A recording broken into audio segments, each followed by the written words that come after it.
पंचभूत और त्रिपुर तत्वों से बनी असुर सेना अब तैयार है।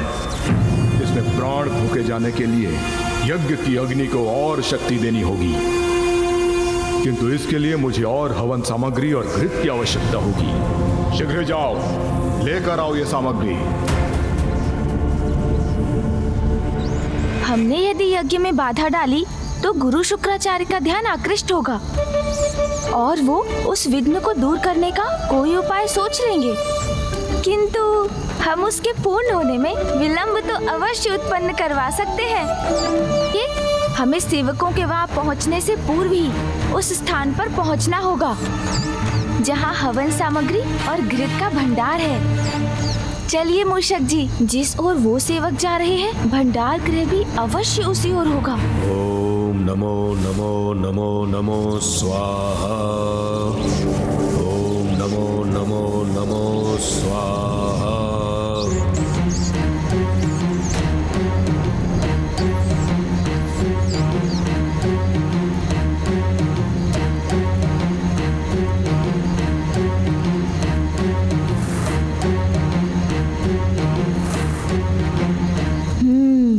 सुरंग में है हवन सामग्री। मुझे तत्काल कोई उपाय करना होगा ताकि असुर सैनिक वहां तक पहुंच ही ना सके। हाँ, ये उपाय तो अच्छा है। सुन जी,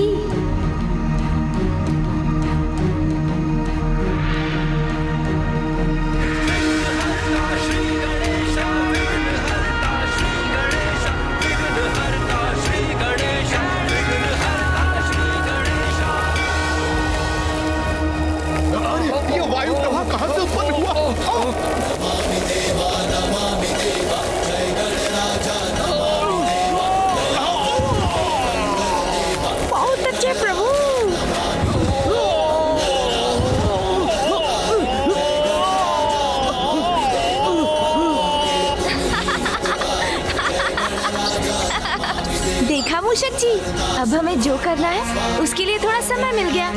हाँ प्रभु। मूषक जी, शीघ्र चलिए भंडार के भीतर।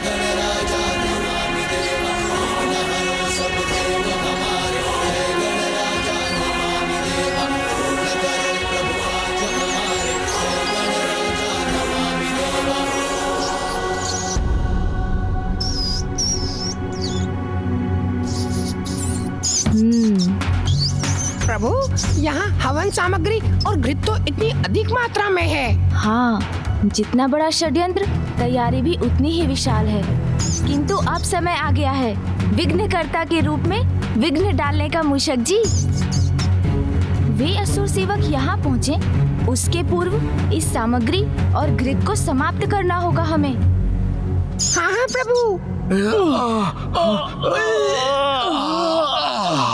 मूषक जी, आप सामग्री नष्ट कीजिए, मैं घृत का उपाय करता हूँ। हाँ प्रभु, आरंभ करते हैं। हवन किए जो शुक्राचार्य आयोजित,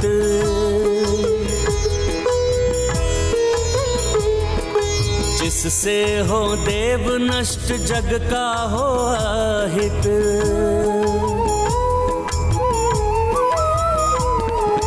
विघ्नकर्ता की भूमिका गजानन निभाए, सामग्री यज्ञ की सब मूस संग खाएं।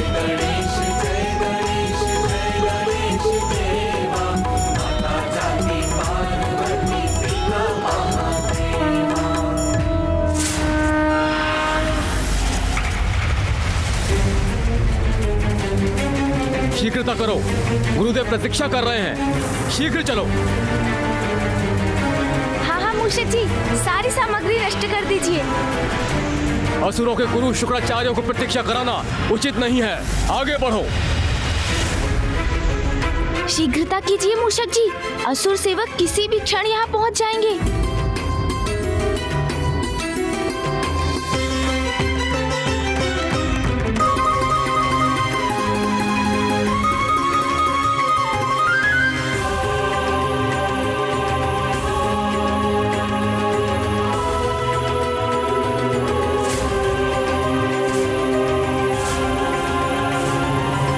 क्या हो गया?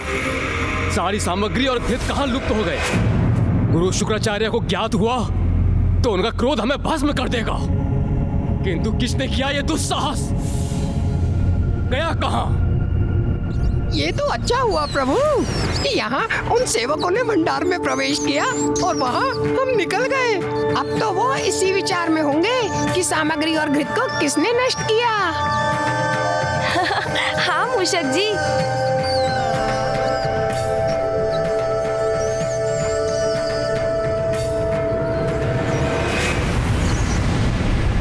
तो आइए मूषक जी, हम असुरों के इस अधर्म कार्य में थोड़ा और विघ्न उत्पन्न कर देते हैं।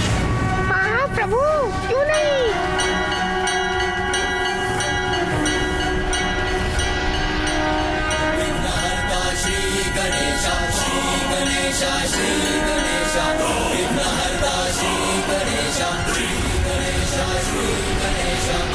अब ये कवच गुफा में समाहित होने वाले तत्वों की शक्तियों को रोकेगी। आगे बढ़िए मूषक जी।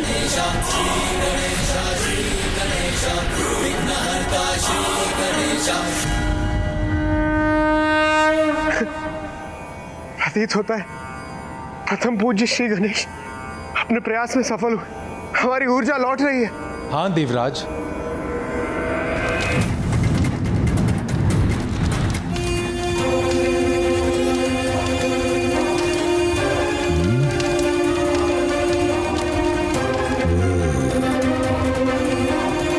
पंचतत्वों का प्रवाह क्षीण क्यों पड़ गया?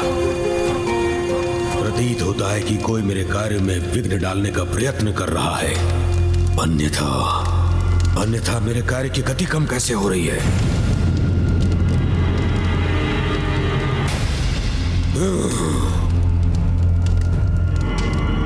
ओम ह्रीं ब्रह्म प्रीं द्रम स्वाहा।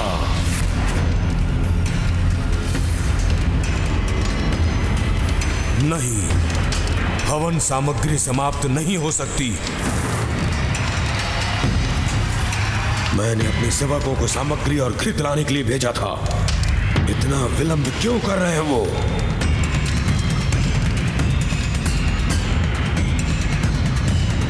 अभी तक सभी स्तंभित हैं। मैं पुनः अपने स्थान पर बैठ जाता हूँ और इनका स्तंभन तोड़ता हूँ।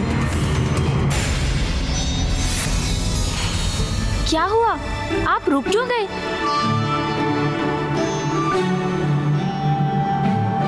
लड्डू खिलाइए ना।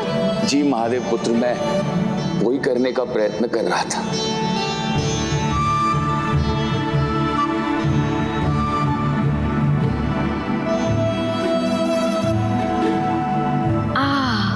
बस पर्याप्त है। क्या प्रभु, हम तो आपको लड्डू खिला ही ना सके। आपका तो एक ही लड्डू में उधर भर गया। इसका कारण भी आप कुछ ही समय में जान जाएंगे, जब आपको ज्ञात होगा कि आज कितने घृत का पान किया है मैंने। रुकिए, आप दोनों अपने हृदय को छोटा मत कीजिए।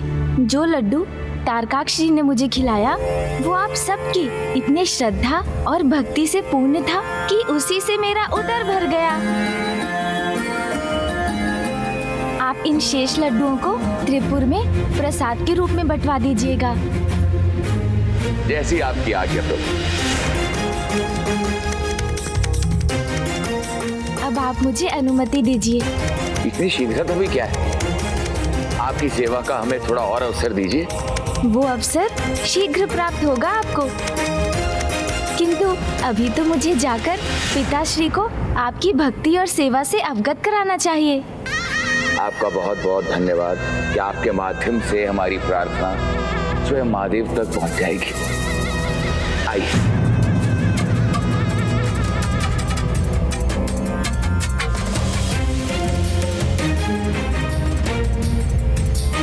हमें अपने सानिध्य का सौभाग्य प्रदान करने के लिए शत शत नमन प्रभु।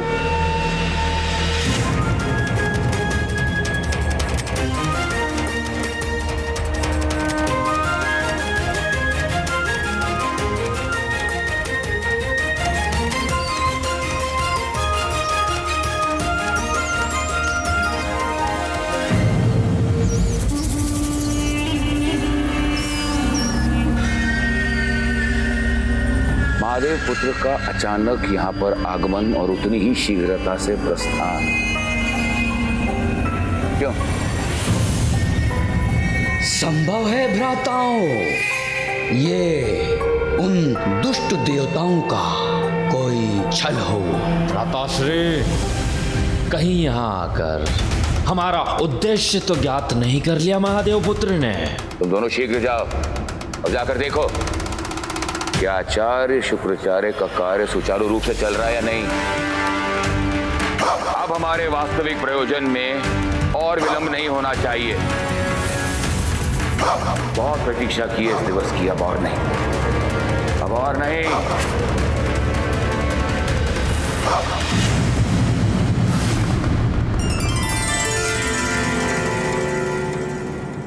प्रणाम पिताश्री। प्रणाम माँ। पिताश्री, त्रिपुर में आपके भक्तों से मेरी भेंट हुई और मुझे विश्वास है कि तुमने वहाँ कुछ भी अनुचित नहीं पाया। पिताश्री को केवल बोलकर नहीं, किसी अन्य प्रकार से समझाना होगा कि त्रिपुरासुर की वास्तविकता क्या है और वहाँ क्या चल रहा है। किंतु कैसे?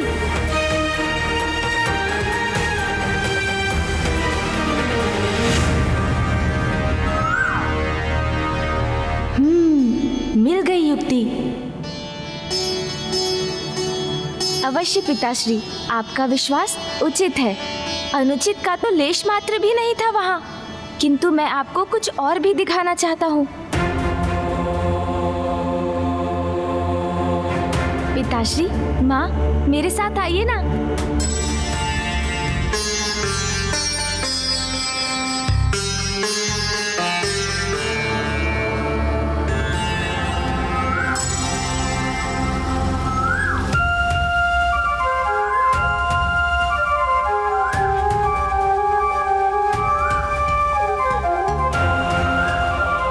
देखिए ना, कितना कोमल, कितना सुंदर स्वर है इस कोयल का। हाँ माँ, किंतु अपने मधुर स्वर से सबका मन मोहने वाली इस कोयल के पंजे पर भी एक दृष्टि डालकर देखिए।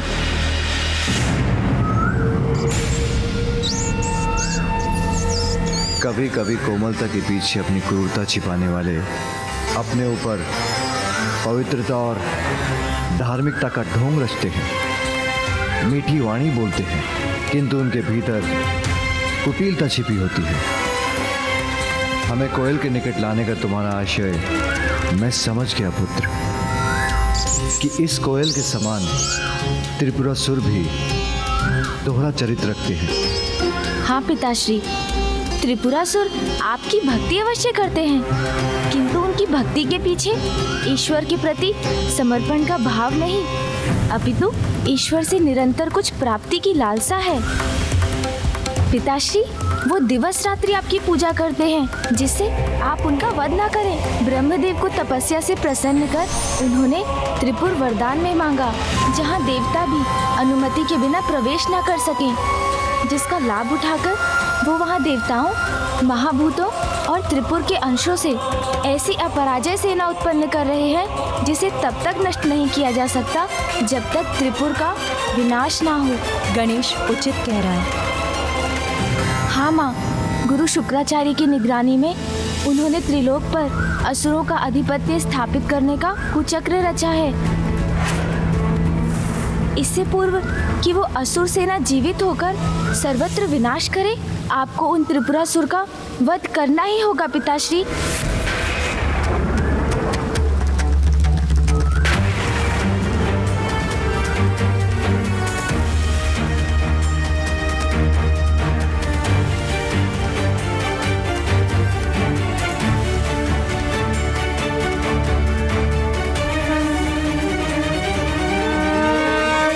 मुझे दिखाई दे रहा है,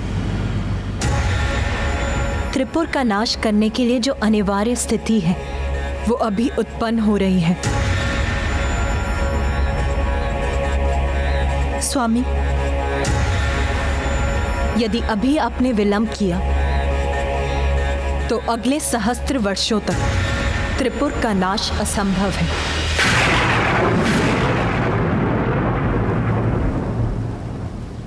सहस्त्र वर्षों तक असंभव हो जाएगा?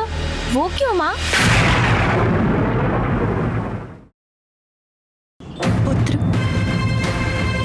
जब ब्रह्मदेव ने त्रिपुरासुरों को सहजता से वरदान दे दिया तो उन्होंने ब्रह्मदेव से कुछ और भी मांगा।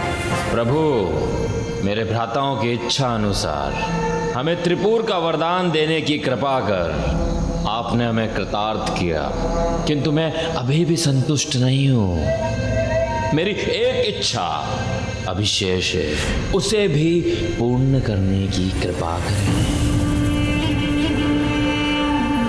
कहो वत्स कमलाक्ष, क्या चाहते हो तुम? प्रभु, मेरे भ्राता की इच्छा अनुसार मात्र महादेव ही त्रिपुर का नाश कर सकते हैं, किंतु तब सहस्त्र वर्षों में हमारे त्रिपुर के तीनों पुर एक सीधी रेखा में स्थिर हो।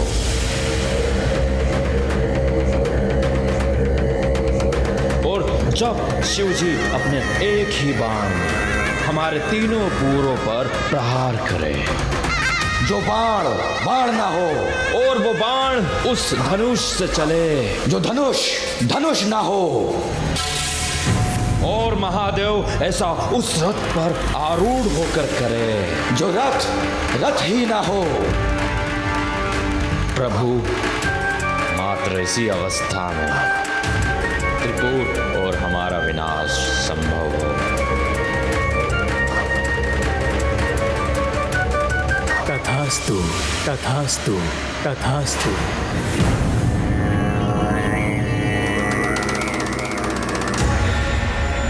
अर्थात यही उचित अवसर है उनके विनाश का,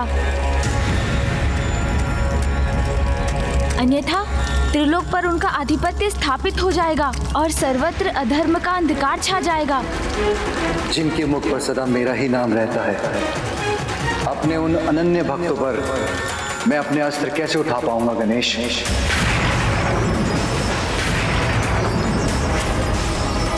किंतु आपके वो भक्त तो संपूर्ण संसार का अहित करने की योजना बना रहे हैं पिताश्री। आपके प्रति उनकी भक्ति ढाल बनकर उनकी रक्षा कर रही है, किंतु उनकी भक्ति की ढाल इतनी भी बलवान नहीं है पिताश्री।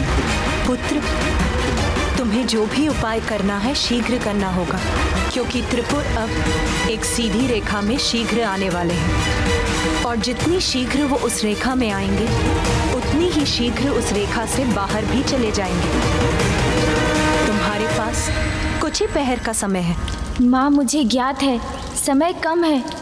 धर्मपरायण जनों का विघ्न हरता हूँ तो अधर्मियों और पापियों का विघ्न करता भी तो हूँ। कोई अनिष्ट नहीं होने दूंगा मैं, किंतु उसके लिए मुझे मामा जी की सहायता चाहिए होगी।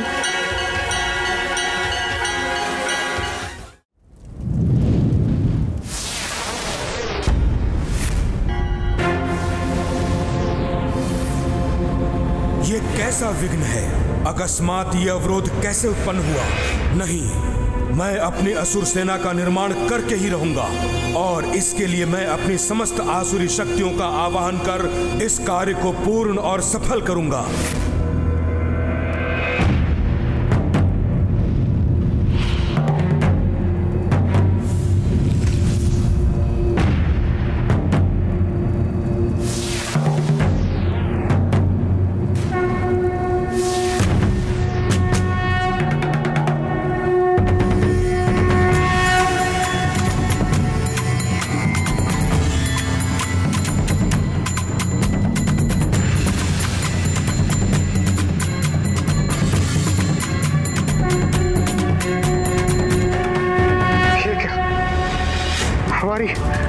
हमारी ऊर्जा पुनः क्षीण हो रही, संकट अभी टला नहीं।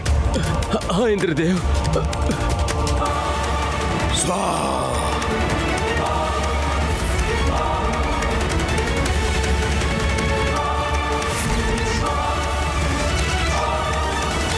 अपनी रक्त की आहुति देकर भी इस यज्ञ की अग्नि को बढ़ाने की आवश्यकता होती तो वो भी करता मैं, किंतु अपनी असुर सेना और इस यज्ञ पर आंच कदापि नहीं आने देता।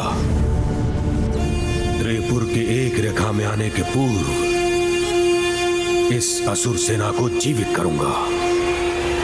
फिर त्रिपुर का कोई विनाश नहीं कर सकेगा। हर हर महादेव।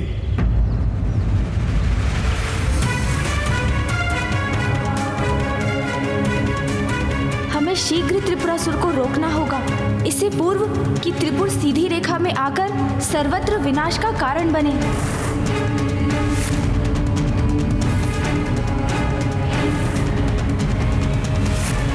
बाहरी आवरण को देखकर भीतर की सच्चाई को ज्ञात नहीं किया जा सकता। व्यक्ति को आवरण के भीतर छुपी सच्चाई को जानने का प्रयास करना चाहिए।